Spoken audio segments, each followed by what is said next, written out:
नमस्कार, मी कीर्ती गायकवाड. स्वागत आहे आपलं आय न्यूज 28 मध्ये. चला तर मग जाणून घेऊयात महाराष्ट्रातल्या ताज्या घडामोडी. स्वातंत्र्याच्या 75 वर्षानंतरही ग्रामपंचायत जांभ्यातील तलईपाडा अजूनही रस्त्याच्या प्रतीक्षेत.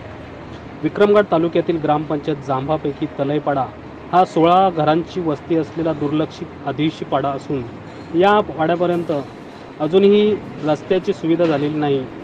येथील शाळकरी मुलांना तसेच आजारी व्यक्तींना पाड्यालगत असलेला नाला ओलांडून पुढील कामासाठी जावं लागतं.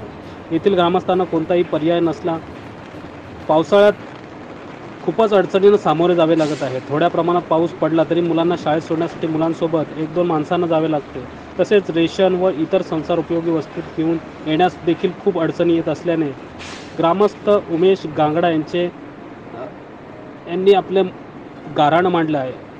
आज आपल्या देशाला स्वातंत्र्य मिळूनही 75 वर्षे पूर्ण झाली असताना तालुक्यातील ठिकाणापासून अवघ्या 5 ते 6 किलोमीटर अंतरावर असलेल्या तसेच वाडा जव्हार या मुख्य रस्त्यावर अवघ्या 1 किलोमीटर अंतरावर असलेल्या पाड्याची अशी अत्यंत वाईट परिस्थिती आहे. आमच्या पाड्यात फक्त निवडणुकीच्या वेळी लोकप्रतिनिधी येऊन आश्वासन देऊन जातात, मात्र अजूनपर्यंत या ठिकाणी कोणीही लक्ष दिलेलं नाही.